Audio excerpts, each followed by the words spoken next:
Hello दोस्तों, आज हम एक ऐसे टॉपिक की बात करेंगे जो आप टॉपिक आपकी पॉकेट को भी इम्पैक्ट करता है, आपकी सैलरी को भी इम्पैक्ट करता है, आपकी सेविंग को भी इम्पैक्ट करता है। तो वो टॉपिक क्या है? वो टॉपिक है इन्फ्लेशन, महंगाई।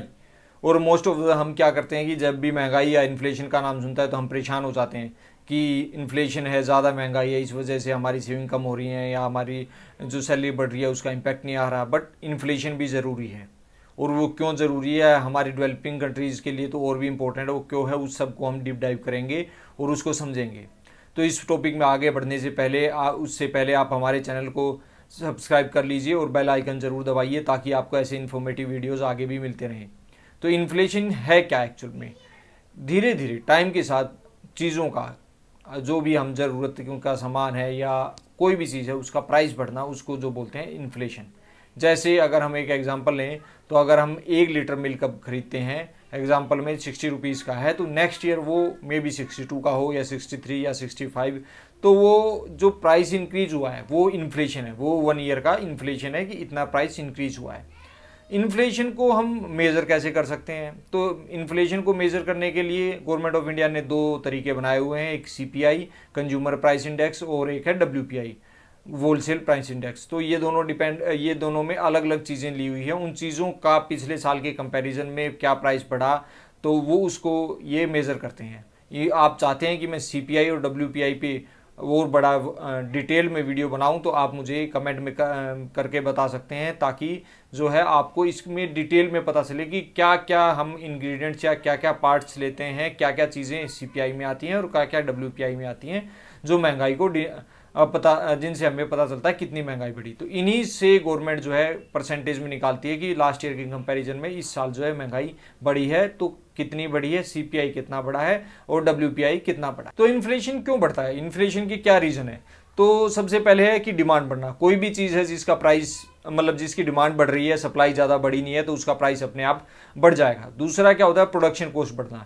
जैसे हर चीज़ को कहीं ना कहीं फैक्ट्री में कहीं ना कहीं बनती है तो लेबर कॉस्ट बढ़ जाती है, इलेक्ट्रिसिटी कॉस्ट बढ़ जाती है, रॉ मटेरियल कॉस्ट बढ़ जाती है, तो प्राइस अपने आप बढ़ जाता है। तो वो भी जो है इन्फ्लेशन में एड ऑन करता है। थर्ड जो है हमारा मनी सप्लाई बढ़ जाना। क्या होता है कि जैसे आरबीआई ने मान लो इंटरेस्ट रेट कम कर दिए, तो हमें क्या होगा, लोन्स जो है कम रेट पे मिलने लग जाएंगे। जब लोन्स की रेट कम होती है तो क्या करते हैं, कंपनीज भी इन्वेस्टमेंट करती हैं ताकि जो है आगे फ्यूचर के लिए उनको इन्वेस्टमेंट कैपेक्स कर लें और कम रेट पे उनको इंटरेस्ट कम देना पड़े और ग्रोथ उनकी अच्छी हो जाए। और लोग भी जो है लोन लेके बहुत सारी इन्वेस्टमेंट करते हैं, तो वो इकोनॉमी को ग्रो करने में हेल्प करती हैं। या फिर गवर्नमेंट की भी कुछ ऐसी स्कीम्स हो सकती हैं, कुछ ऐसे इनिशिएटिव हो सकते हैं कि जिससे क्या होता है, जो जनरल पब्लिक है जो उनमें पैसे का फ्लो है ज़्यादा रहता है, जिससे भी महंगाई बढ़ती है, इन्फ्लेशन बढ़ता है। अब क्वेश्चन आता है कि इंडिया जैसी कंट्रीज को या हमें इन्फ्लेशन क्यों चाहिए, मतलब इन्फ्लेशन क्यों इंपॉर्टेंट है, क्यों हम हमेशा सेम प्राइस क्यों नहीं रखना चाहते? तो जैसे जैसे जो भी डेवलपिंग कंट्रीज है उनके लिए एक लिमिट का इन्फ्लेशन जरूरी होता है ताकि वो जल्दी से जल्दी उनकी इकोनॉमी ग्रो कर पाए। डेवलप्ड कंट्रीज में इन्फ्लेशन मोस्टली कम होता है और डेवलपिंग कंट्रीज में ज़्यादा होता है।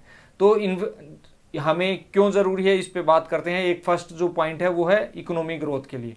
इकोनॉमिक ग्रोथ के लिए इन्फ्लेशन ज़रूरी है। जब इन्फ्लेशन ज़्यादा होगा उस इन्फ्लेशन से ही डेवलपमेंट ज़्यादा होंगी और उसी से इकोनॉमी ग्रोथ होती रहेगी। सेकंड जो है, इससे क्या होता है, कंपनीज का बेनिफिट होता है। जैसे ही इन्फ्लेशन जो है बहुत कम हो जाएगा तो कंपनी की ग्रोथ कम हो जाएगी, ग्रोथ कम हो जाएगी तो वो कैपेक्स कम प्लान करेंगे और कंपनियां नहीं कम बढ़ेंगी तो जॉब्स की जो है नई जॉब्स नहीं डेवलप होंगी। थर्ड जो है, जैसे किसान हैं, फार्मर्स हैं, उनको भी क्या होता है कि जैसे जैसे इन्फ्लेशन बढ़ेगा तो हर चीज़ का प्राइस बढ़ेगा, हर चीज़ का बढ़ेगा, तो उनके जो फसल हैं, उनके जो प्रोडक्ट्स हैं, तो उन सब के भी प्राइसेस बढ़ेंगे, तो उनकी भी जो इनकम जो है इंक्रीज होती है इन्फ्लेशन से। तो इसलिए इन्फ्लेशन भी बहुत ज़रूरी है।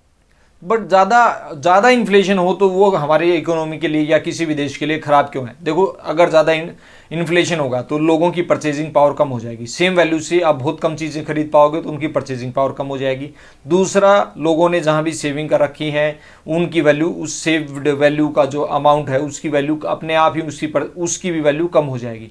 थर्ड जो है, क्या होगा कि जब ये दोनों चीज़ें कम होती हैं तो कंपनीज क्या करती हैं, कंपनीज को दिखता है कि अब जो है इन्फ्लेशन बहुत ज़्यादा हो गया है, तो जो आरबीआई या कोई भी सेंट्रल बॉडीज होती हैं वो इंटरेस्ट रेट बढ़ाएंगे। इंटरेस्ट रेट बढ़ाएंगे तो उनके जो, अगर वो कुछ बोरोइंग करती हैं, कुछ कैपेक्स प्लान करती हैं, तो उन पे आगे जो है इंटरेस्ट का बर्डन बढ़ने वाला है, तो इसलिए वो कैपेक्स प्लान नहीं करती। नया कैपेक्स प्लान नहीं करेंगे तो जो है कंपनीज के कैपेक्स प्लान नहीं करेंगी तो जॉब से नहीं निकलेंगी, तो फिर से क्या होगा कि बेरोजगारी बढ़ेगी। तो ये सारी चीज़ें जो है ज़्यादा इन्फ्लेशन होने से भी ये दिक्कत होती है। अब जो है आपको क्या करना चाहिए, देखो इन्फ्लेशन तो हमेशा से रहा है और रहेगा, और हमारी जैसी डेवलपिंग कंट्रीज में तो बहुत भी ज़्यादा चांस है रहने के।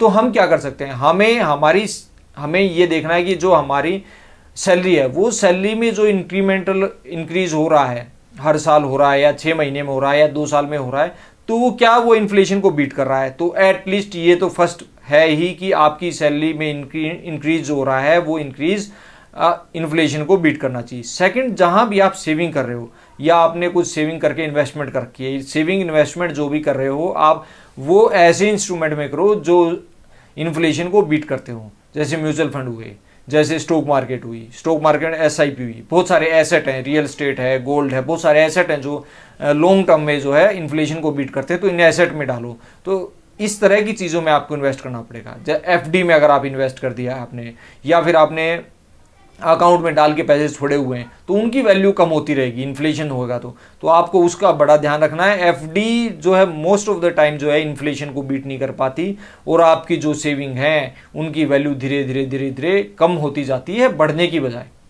तो अब हम सोचेंगे यार इन्फ्लेशन तो बहुत बुरा है। इन्फ्लेशन बुरा नहीं है, ज़्यादा ज़रूरत से ज़्यादा इन्फ्लेशन और ज़रूरत से कम इन्फ्लेशन बुरा है। हमारी जो आरबीआई की गाइडलाइन है, हमारी आरबीआई इंडिया की जो इन्फ्लेशन की एक्सेप्टेंस है कि है, जो हमारा टारगेट रेंज है वो 4% है। 4% इन्फ्लेशन इंडिया एक्सपेक्ट करता है कि कोई दिक्कत नहीं है, बट उसमें उन्होंने एक रेंज ले रखी है -2% और +2%, मतलब 2% से लेके 6% के बीच में अगर इन्फ्लेशन रहता है तो इंडिया को कोई प्रॉब्लम नहीं है। उसके साथ साथ इंडिया बढ़िया तरीके से ग्रो कर सकता है, आप भी ग्रो कर सकते हो। हाँ, अगर वो 6 से ऊपर जाता है तो इंटरेस्ट रेट आरबीआई बढ़ाएगा, अगर वो 2 से नीचे जाता है या 2 के आसपास रहता है, ताकि कम हमारी इकोनॉमी डेवलप करे, ग्रो करे, उसके लिए जो है आरबीआई इंटरेस्ट रेट कम करेगा। अभी जो रिसेंट में है इन्फ्लेशन काफ़ी कम आ रहा है, 2% से भी, तो आगे एक्सपेक्टेड है कि may be RBI interest rate बढ़ाएगा, नहीं कम करेगा। ये हो सकता है कि क्योंकि यूएसडी आईएनआर में आईएनआर की वैल्यू काफ़ी गिरती जा रही है, तो ये एक रीज़न हो सकता है कि आरबीआई अभी इंटरेस्ट रेट ना घटाए, बट चांसेस ये हैं कि आगे फ्यूचर में कभी भी कम हो सकती है। तो आपको ये टॉपिक कैसा लगा आप हमें कमेंट करके बताइए, और इस वीडियो को लाइक कीजिए, अपने दोस्तों के साथ शेयर कीजिए। Thank you.